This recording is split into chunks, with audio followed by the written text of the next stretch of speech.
지금까지 여러분은 살아오시면서 어떤 선물을 최고의 선물로 받으셨습니까?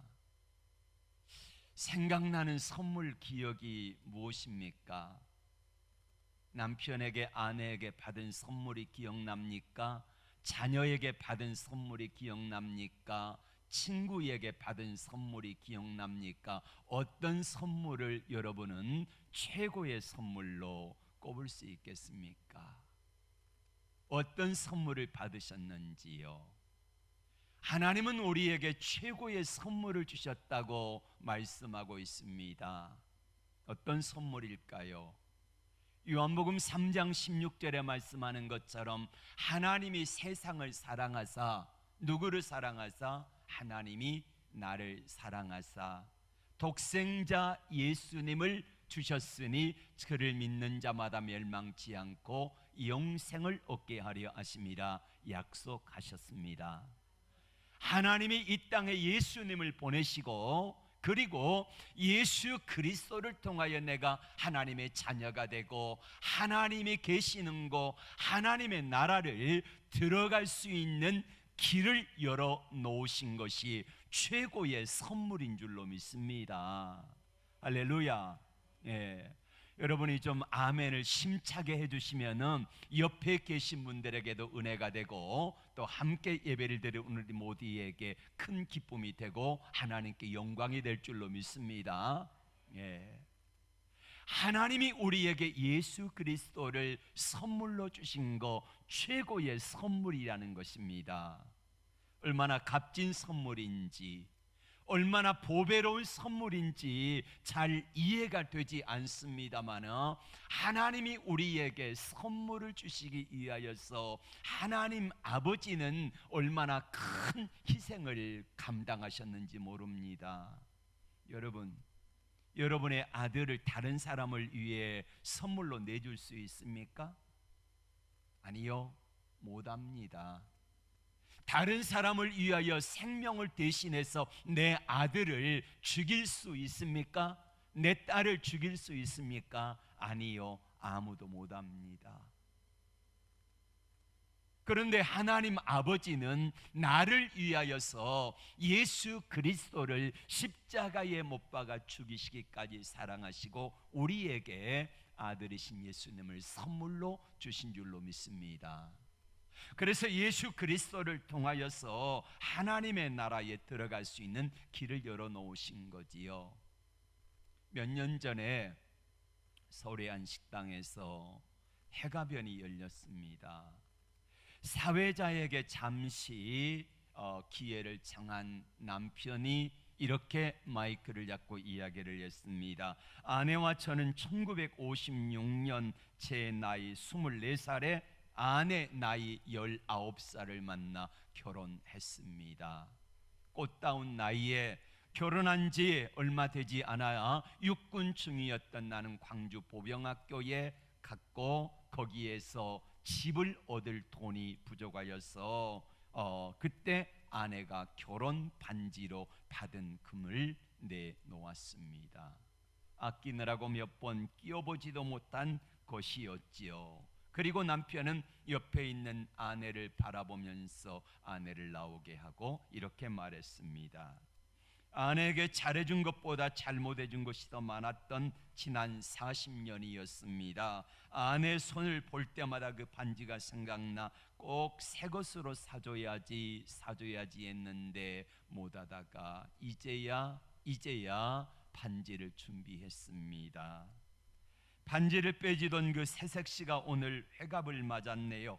나를 맞아 고생을 많이 해 거칠어진 손에 반지가 어울릴 것 같지 아니하여서 반지보다 몇 배 큰 목걸이를 준비했습니다. 그리고는 아내의 목에 목걸이를 걸어 주었습니다. 걸어주는 남편도 눈시울이 뜨거웠고, 그것을 받는 아내의 눈시울도 뜨거웠고, 그리고 자녀들도 거기에 있는 많은 사람들의 눈시울이 뜨거워졌습니다. 이처럼 선물을 받는다는 것은 행복한 일이지요. 하나님이 우리에게 예수 그리스도라고 하는 귀한 선물을 보내주셨는데, 그 선물은 우리에게 너무나 엄청나고 복된 선물이었습니다. 여러분에게 최고의 선물이 무엇입니까? 어떤 선물을 받으셨고 어떤 선물이 기억에 남는가요? 하나님이 우리에게 선물을, 예수 그리스도를 주셨는데, 예수님을 우리에게 선물로 주시기 전에 우리 상태는 어떠했나요? 우리는 죄로 인하여서 죽을 수밖에 없는 사람들입니다. 하나님으로부터 멀어졌고 천국으로부터 멀어진 삶을 살았습니다. 공중의 권세 잡은 자 사단 마귀를 따라갔고 그 말에 순종하며 살았던 사람들이었습니다. 그런데 하나님의 큰 사랑으로 인하여 허물로 죽은 우리를 살리셨고 하늘에 함께 앉히시며 그 나라를 우리에게 선물로 주신 것을 믿습니다. 또 이제 구원받은 우리에게 하나님께서 예수 그리스도를 통하여 주신 선물이 있는데, 바로 오늘 나오는 두 가지입니다. 2절의 말씀을 다 같이 볼까요? 하나님 우리 아버지와 주 예수 그리스도로부터 은혜와 평강이 너희에게 있을지어다. 하나님이 우리에게 주시는, 예수님을 통하여 주시는 선물 가운데 믿는 자들에게 주시는 가장 귀한 선물은 은혜와 평강이라는 겁니다. 은혜가 뭡니까? 받을 자격이 없는 사람에게 그냥 주어진 것이 은혜이지요. 나는 받을 자격이 없는데 하나님께서 우리에게 그냥 값없이 주시는 거라는 말이에요. 그럼 평강이 뭡니까? 하나님의 은혜를 받은 자들에게, 하나님과의 관계가 바로 된 사람들에게 주시는 보너스가 바로 평강이라는 것입니다. 이 은혜와 평강이 있으면은 우리는 세상이 조금 힘들고 어려워도 넉넉히 이길 수 있는 새 힘을 하나님이 공급해 주시는 줄로 믿습니다. 근데 우리가 원하는 은혜와 평강은 무엇일까요? 우리가 원하는 은혜와 평강, 여러분 언제 은혜 받았다고 합니까? 내가 뭔가 잘 될 때에 은혜 받았습니다, 하나님의 은혜입니다 라고 말하지요. 내 생각대로 잘 되었을 때 은혜라고 말합니다. 내 뜻대로 잘 되어질 때에 은혜라고 말합니다. 내 계획대로 잘 되어질 때에 은혜라고 말합니다. 그럼 평강이 언제 옵니까? 어떤 상황에서 평강하다, 평안하다고 말하지요? 일이 잘 풀려서 모든 것들이 안정되었을 때에 평안합니다 이렇게 말합니다. 사업이 잘 되어지고 건강해지고 그리고 자녀들이 형통하고 삶이 행복할 때에 우리는 평안하다라고 말을 합니다. 그러면 성경에서 말하는 은혜와 평강은 무엇일까요? 우리가 생각하는, 사람들이 생각하는 은혜와 평강과 성경에서 말씀하고 있는 은혜와 평강이 같을까요? 아니면 다를까요? 성경에서는 이렇게 말하고 있습니다. 지금 사도 바울이 이 편지를 쓰고 있는데 은혜를 말하고 평강을 말하는 사도 바울의 환경이 어떠했을까요? 지금 사도 바울의 환경이 은혜가 충만하고 평안하고 외적인 환경이 잘 되어지고 자식들이 잘 되고 부자 되어서 돈 많이 벌고 또 나이가 먹어도 건강하고 삶이 안정되고 형통한 삶의 모습이었습니까? 아니요. 사도 바울은 지금 어디서 이 편지를 써요? 에베소, 빌립보, 골로새, 빌레몬서를 우리는 옥중서신이라고 말하지요. 로마 감옥에 갇혀 있을 때에 쓴 서신이라는 것입니다. 그럼 여러분, 바울이 지금 어디에 있습니까? 무엇하고 있어요? 감옥에 갇혀 있습니다. 차디찬 감옥에, 지하 감옥에 갇혀 있으면서 이 편지를 쓰는 겁니다. 은혜로울 수 있는 조건이 아무것도 없습니다. 평강할 수 있는 조건이 아무것도 없습니다. 그런데 사도 바울은 은혜를 말하고 평강을 말하고 있습니다. 우리로 따지면은 지금 코로나19를 만나서 직장을 잃어버린 분도 있고, 경제적인 어려움을 당하는 분도 있고, 건강에 어려움을 당하는 분들도 있고, 자녀들에게 어려움이 있어서 힘든 상황 가운데 있는 분들도 있다는 말입니다. 이런 상황이에요. 그런데 그때에 사도 바울은 은혜를 말하고 있고 평강을 말하고 있습니다. 그렇다고 하면은 우리가 생각하는 바울의 인생이 잘 풀리고 뜻대로 잘 되어졌을 때에 그때만 은혜가 있는가? 그때만 평안한가? 아니라는 것입니다. 하나님의 은혜는 차디찬 감옥 속에서도 있었고, 그 가운데서도 얼마든지 평안을 누릴 수 있었던 것은, 바울이 그럴 수 있었다고 하면은 저와 여러분들도 얼마든지 이런 은혜와 평강을 어려움 속에서도 능히 누리게 될 줄로 믿습니다.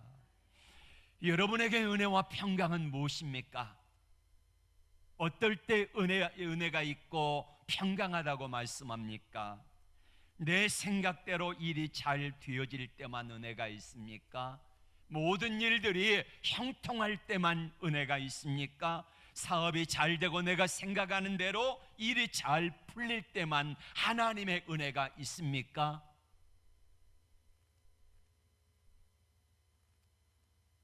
여수 예양원에서 나환자를 돌보는 사역을 평생 하셨던 손양원 목사님, 여러분 기억하시지요? 손양원 목사님의 별명이 뭡니까? 사랑의 원자탄이라 그러지요. 세 아들과 세 딸이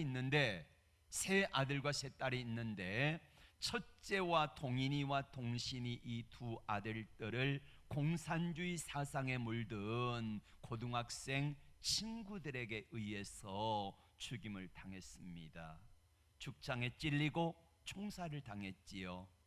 두 아들의 장례식장에서 그때에 손양원 목사님은 10가지 감사를 했습니다. 한번 들어보십시오.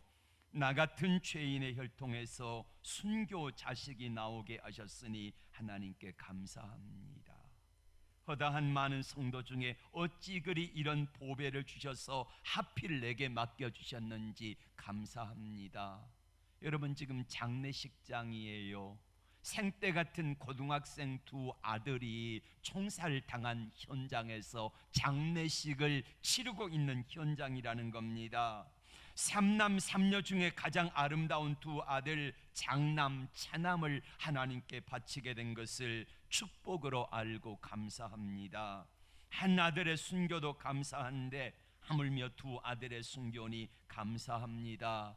예수 믿다가 와석 종신하는 것도 큰 복이라 하거든 하물며 전도하다가 순교하니 감사합니다. 미국 가려고 준비하던 내 아들 미국보다 더 좋은 천국 갔으니 내 마음 안심되어 감사합니다. 나의 아들을 총살한 원수를 회개시켜 내 아들 삼고자 하는 마음 주시니 감사합니다. 내 두 아들을 순교의 열매로 말미암아 무수한 천국의 아들들이 생겨날 것을 믿고 감사합니다. 이와 같은 역경 중에서도 이상 8가지 진리의 신혜를 기쁜 마음과 여유 있는 믿음을 주셔서 감사합니다. 마지막으로 오 주여, 나에게 분에 넘치는 과분한 축복을 주신 하나님 감사하며 영광 돌려 맞이않나이다. 옛날 내 아버지 어머니가 새벽마다 36년간 눈물로 된 기도요 절정입니다. 나의 형제 자매들이 23년간 기도해 주셔서 열매로 알고 감사합니다 라고 맺었습니다. 그리고 자기 아들을 죽인 바로 그 장본인인 안재선이라고 하는 자기 아들 친구를 양자를 삼아서 그 앞에 세우잖아요.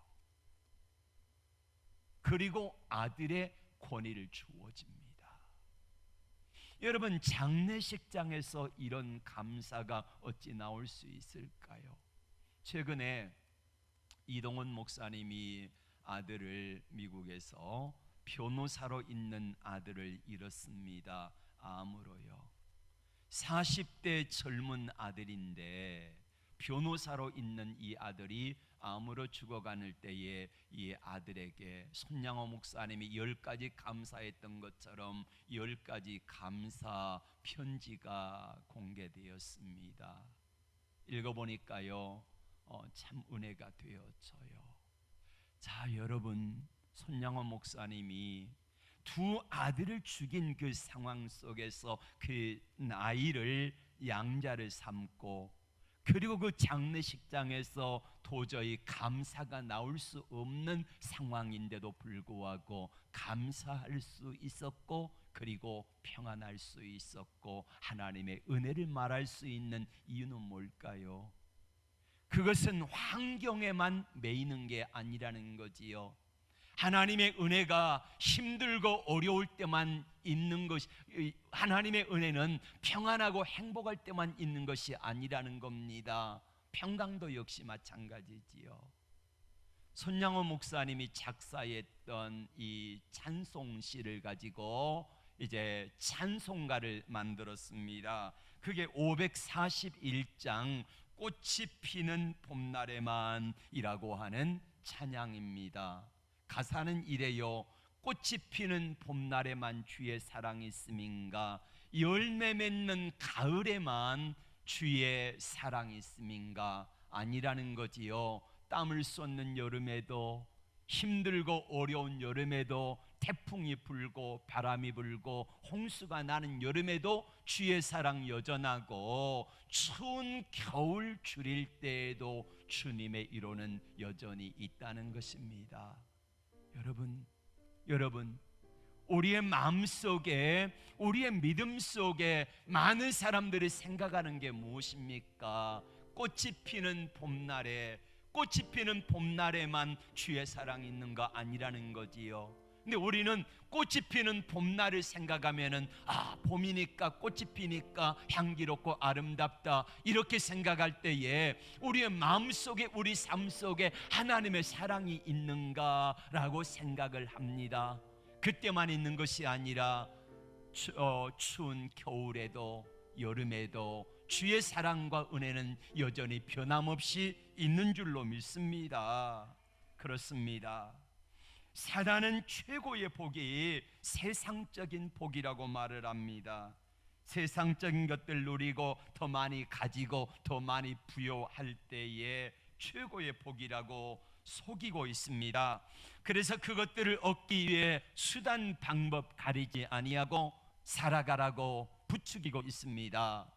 10,000명이 먹을 것을 한 사람이 뺏어가지고 자기 입에 털어넣는 것을 복이라고 말을 합니다. 그리고 다른 사람들이야 어찌되든 그것들을 취하여서 10,000명이 먹어야 될 것을 한 사람의 송두리째 뺏어가지고 배 터지게 먹는 것을 복이라고 가르치면서 나머지 9,999명이 굶어 죽든 말든 상관하지 않는 삶을 이야기하고 있습니다. 그런데 여러분, 주님은 뭐라고 말씀합니까? 주는 것이 받는 것보다 복이 있다. 할렐루야. 이렇게 말씀하고 있습니다. 주는 것이 받는 것보다 복이 있다라고 말씀합니다. 주님은 또 심령이 가난한 자가 복이 있다 하십니다. 애통하는 자가 복이 있다 하십니다. 온유한 자가 복이 있다 하십니다. 마음이 청결한 자가 복이 있다 하십니다. 때로는 힘들고 어려워도 의를 위하여 핍박을 받는 자가 복이 있다 말씀하시는 것입니다. 많이 가진 자만 복이 있는 게 아니라는 거예요. 높은 자가 복이 있다 하지 않으십니다. 건강한 것이 복이 있다라고 하지 않으십니다. 주 안에서 주시는 복은 무엇이냐? 우리 주님이 주시는 값없이 주시는 은혜와 사랑에 감격하며, 그리고 꽃이 피는 봄날에도 하나님의 은혜와 사랑에 감사하고, 열매 맺는 가을에도 하나님의 은혜와 사랑에 감사하지만은, 무더운 여름에 땀을 흘리면서도 때로는 태풍에 모든 것들이 날아가 버리고 물살에 쓸려가 버리고 이런 삶을 살아가고, 한겨울의 추위에 굶주릴 때에도 주님의 사랑이 있음을 믿고 믿음으로 살아가며 그분을 신뢰하는 사람들에게, 이 사람들에게 하나님께서는 이렇게 말씀합니다. 사랑하는 아들아, 사랑하는 딸아, 너는 복 있는 사람이다. 할렐루야. 맞습니다. 여러분은 그런 의미에서 내 안에 예수 그리스도라고 하는 최고의 선물을 받았고, 그분이 주시는 최고의 선물인 바로 은혜와 평강을 받았다고 하면은 이것은 우리에게 축복이라는 거예요. 여러분, 바울의 형편을 한번 생각해 봅시다. 바울의 형편이 은혜를 말하고 평강을 말하고 감사를 말하고 기뻐하라고 할 처지가 못 된다는 거예요. 형편으로 따지면 그게 안 된다는 거예요. 감옥에 갇혀 있지 않습니까? 사도 바울은 로마 감옥에, 차디찬 감옥에 갇혀 있습니다. 우리나라는 재소자들이 모인 감옥 시설이 그래도 최고 수준의 감옥입니다. 여름에도 따뜻히 선풍기를 틀어줄 수 있고 시원하게 감옥 감방이 그렇다는 거예요. 겨울에 추우면 난방을 해줍니다. 따뜻한 물이 나와서 얼마든지 씻을 수 있는 그런 감옥입니다. 근데 당시에 바울이 거주했던 그 당시의 로마 감옥은 지하에 차디찬 감옥입니다. 너무 추워요. 여러분, 바울의 나이가 몇 살이었습니까? 그 당시에 바울의 나이가 70살이 가까워 왔다고 합니다. 죽을 날이 얼마 안 남은 거예요. 근데 그때의 사도 바울이 건강했습니까? 아니요, 건강하지 않았습니다. 주위에 늘 의사 누가가 건강을 돌봐주지 아니하면은 도저히 살 수 없는 그런 연약한 병약한 상태의 몸이었습니다. 가족들이 있었습니까? 아내도 없었고 자녀들도 없었습니다. 주위에 아무도 없었습니다. 가족들이 없었다는 말이에요. 그러면 재산이라도 많았습니까? 아니요. 주의 복음 위하여, 주의 영광 위하여 다 드리고 나니까 재산 아무것도 없습니다. 빈손입니다. 가진 것 없지요. 건강 약하지요. 환경 열악하지요. 사형수의 신분이 있지요. 어느 것 하나 보나 세상적으로 볼 때는 아무것도 그에게 평강을 말하고 감사를 말하고 은혜를 말할 수 있는 환경이 아니었다는 거예요. 그런데 그는 은혜를 말하고, 그런데 그는 그 상황 속에서 평강을 말하고 있습니다. 그리고 감사를 이야기하고 있어요. 여러분, 그렇다고 하면은 사도 바울이 가장 비참한 상황, 가장 어려운 상황, 가장 힘든 상황 속에서도 하나님의 은혜를 말할 수 있었고, 가장 힘들고 고통스러운 상황 속에서도 평강을 말할 수 있었다고 하면은 이것은 분명히 세상적인 환경으로 은혜와 평강이 결정되는 것은 아니라는 말입니다. 우리가 생각하기에 하나님의 은혜는 꽃이 피는 봄날에만 있고 열매 맺는 가을에만 있다고 하면, 하나님의 은혜는 우리 같은 사람들은, 서민들은, 건강하지 못한 사람들은, 삶이 고단한 사람들은 하나님의 은혜로부터 멀어지고 하나님의 축복으로부터 멀어져서 이제는 하나님의 사랑과 은혜를 말할 수 없었을 것입니다. 그러나 우리 주님은 열매 맺는 가을, 꽃이 피는 봄날, 이 은혜만이 아니라 뜨거운 여름의 태양빛에서 땀을 흘리며 때로는 태풍이 쓸어가 버리고 때로는 여러 가지 어려움이 와가지고 한겨울에 추위가 오는 것처럼 모든 것들이 다 메말라 버리는 그런 삶을 살아갈지라도 우리가 고백하고 있는 내용이 무엇입니까? 주 안에 있는 나에게 딴 근심이 있으랴. 주 안에 있는 나에게 딴 근심이 있으랴. 맞아요. 2절에 뭐라고 말합니까? 첫날에 한숨 피어나여 뭐가 되고 내 기도 되고, 첫날에 한숨 피어나여 내 기도가 되었고, 그리고 내 삶이 힘들고 어려워도 하나님을 찬송할 수 있는 그 은혜가 주 예수 그리스도로부터 주어짐을 믿습니다. 이 은혜가 주 안에 있다는 거예요. 오늘 사도 바울은 그래서 성도들에게 이렇게 부탁하고 있습니다. 사랑하는 성도들아, 사랑하는 형제들아, 이렇게 말하면서 하나님의 은혜를 말하고 하나님의 평강을 말하고 있습니다. 여러분, 사도 바울이 은혜를 생각하면은요, 너무너무 이것을 잘 알아요. 하나님의 은혜가 내게 어떻게 주어졌는지 알아요. 은혜가 뭐라 그랬습니까? 받을 자격이 없는 사람에게 하나님이 값없이 주어진 게 은혜라 그랬잖아요. 그래서 에베소서 2장 7절과 8절에서 하나님의 은혜로 주어진 구원을 선물이라고 말하면서 자랑하지 못하게 아뢰함이라 했습니다. 보세요, 사도 바울이 예수 믿기 전에 하나님의 은혜가, 하나님의 구원의 선물을 받기 전에 사도 바울의 삶은 어떤 사람이었습니까? 예수 믿는 사람들을 잡아다가 감옥에 가두고 포행자요, 핍박자요, 그렇게 살았는데 다메섹으로 가는 도중에 예수님을 만납니다. 음성을 듣습니다. 사울아 사울아, 어찌하여 내가 나를 핍박하느냐? 주여, 네시니까 내가 핍박하는 예수다.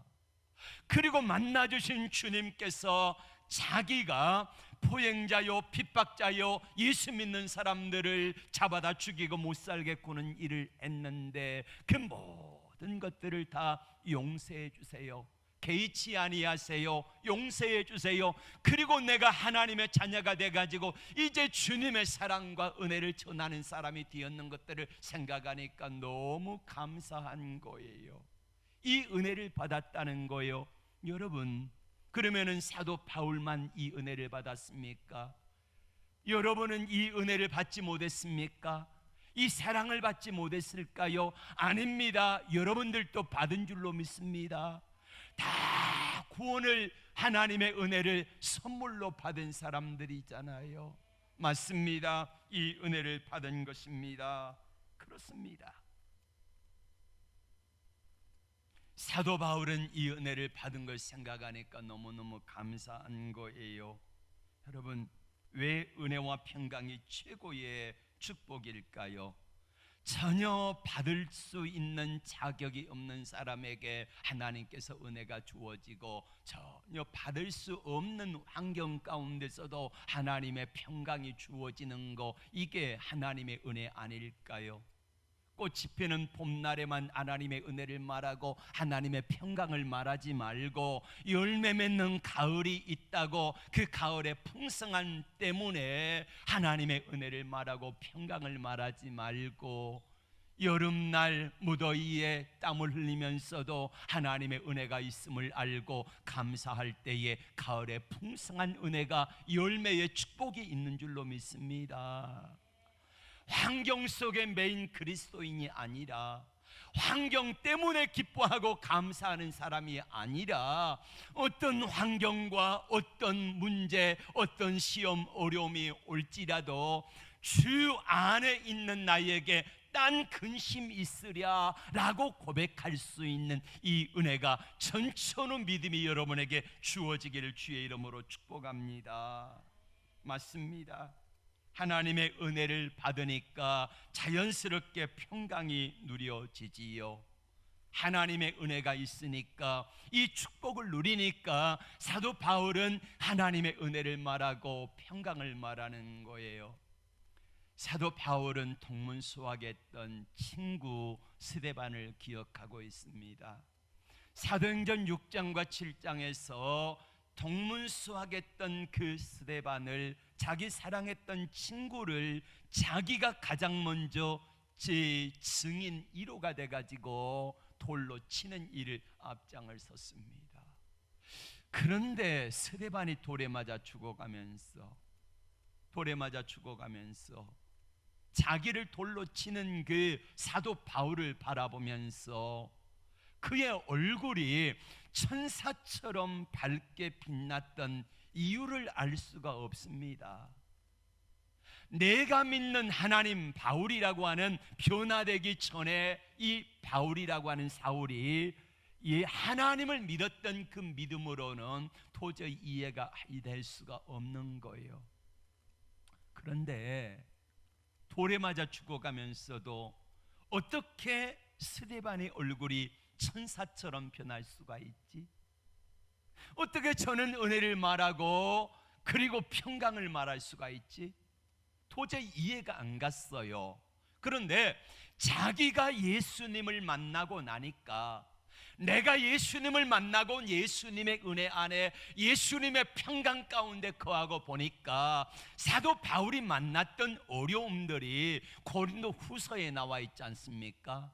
매를 맞기도 수없이 많이 맞았고, 40에 하나 감한 매를 5번이나 맞았고, 태장을 맞았고, 죽을 위험, 강도의 위험, 동족의 위험, 여러 가지 많은 어려움을 당하고, 파도로 인하여서 죽음의 위험을 당하고, 먹지 못하고 철벗고 줄이고 굶었고, 이게 다 지나가는데, 그런데 하나님의 은혜가 내 안에 얼마나 큰 것인가를 생각하게 됩니다. 그 상황 속에서도 하나님의 은혜가 이렇게 지나가는데, 여러분, 그 상황 속에서, 힘들고 어려운 상황 속에서도 나와 함께 하셨던 하나님, 그리고 모든 것들을 이기게 하시고 내 안에 평안이 있고, 그리고 내 안에 감사가 있고, 내 안에 기쁨이 있게 하신 그 하나님의 은혜를 생각하면은요, 너무너무 행복한 거예요. 사도행전 16장에 보면은 빌립보에 전도하러 갔다가 저 많은 귀신 들린 요종을, 귀신을 쫓아주니까 거기서 잡히잖아. 감옥에 갇힙니다. 매를 맞았습니다. 그런데 하나님 앞에 그의 마음속에 하나님이 주시는 은혜를 생각하니까요, 매 맞고 감옥에 갇혔는데 너무 기쁜 거예요. 마음이 평안한 거예요. 그러니까 감옥 속에서 그날 밤에 바울과 실라가 뭐 합니까? 기도하고 찬미하며. 이게 어떻게 나와요? 매 맞고 전도하다가 감옥에 갇혔는데, 착고에 채였는데, 한없이 슬프고 때로는 하나님이 원망스럽고, 하나님 이게 뭡니까? 전도하다가 이게 뭡니까? 주의 일 하다가 이게 뭡니까? 이게 나와야 되는데, 하나님의 은혜를 생각하니까 나 같은 죄인도, 나 같은 이 죄인도 사랑하셔서 전도하게 하시고, 이 일로 인하여서 내가 세상 속에 나쁜 일 하다가 감옥에 갇히고 매 맞고 감옥에 갇힌 것이 아니라, 주의 일 하다가 감옥에 갇히고 매 맞고 여기 있는 게 은혜가 너무 감사한 거예요. 그러니까 그의 마음속에 한없는 평안이 나오고, 평화로다 찬양이 나오고요, 감사가 나오는 거요. 그랬더니 하나님께서 어떤 역사를 나타내 주세요. 옥토가 움직이고, 문이 열려지고, 착고가 풀려지고, 놀라운 역사가 나타나게 되는 줄로 믿습니다. 꽃이 피는 봄날에만 주의 은혜 있는가? 아닙니다. 더운 여름날에도 주의 은혜 있습니다. 그러므로 우리가 힘들고 어려운 환경이 다가올지라도 그 상황 속에서 하나님을 바라보고 하나님을 신뢰할 수 있다고 하면은 우리에게 넉넉히 이길 힘을 주시고, 바울이 그랬던 것처럼 찬미하고 기도할 수 있는 능력을 허락하여 주실 것입니다. 이 은혜를 받을 수만 있다고 하면은 우리도 이길 수 있지 않겠습니까? 맞습니다. 이것이 하나님의 은혜요 하나님의 축복인 것입니다. 말씀을 맺습니다. 우리의 삶이 참 힘들고 어려워요. 그래서 많은 분들이 그 어려움 가운데서 하나님의 사랑과 은혜가 때로는 희미하게 느껴지고 잘 보이지 아니하게 되고, 하나님 앞에 기도하면 하나님이 들으시는가, 하나님은 정말로 나를 사랑하시는 게 맞나 라는 생각이 들 수도 있습니다. 그러나 여러분, 하나님은 우리와 늘 함께 하십니다. 아들 주었는데 뭐가 아깝겠어요? 잠시 지나가는 어려운 환경입니다. 이런 상황 속에서 은혜를 말할 수 있고 하나님의 평강을 말할 수 있다고 하면은 우리는 하나님의 은혜가 더 풍성하고 하나님의 평강이 더 풍성하여서 이 땅을 살아갈 때에 넉넉히 이길 수 있는 힘을 하나님이 허락해 주실 것을 믿습니다. 하나님을 믿습니까? 하나님이 나의 아버지 되심을 믿습니까? 그리고 내 안에 주님이 계심을 믿습니까? 그렇다고 하면은 잠시 힘들고 어려운 이 순간 지나가는 겁니다. 지나가는 거예요. 바울의 형편을 생각해 보세요. 지금 차디찬 로마 감옥입니다. 상황으로 생각하면은, 환경으로 생각하면은 도저히 은혜를 말할 수 없고 평화를 말할 수 없는 상황입니다. 그럼에도 불구하고 내 안에 계신 주님 때문에, 그리고 나와 함께 하신 주님의 은혜를 말할 수 있기 때문에 바울은 하나님 앞에 감사하고 기뻐하고 그렇게 은혜와 평강을 말하고 있습니다. 여러분, 이 은혜가, 이 평강이 여러분에게도 넘치기를 주의 이름으로 축복합니다. 기도합니다. 주님,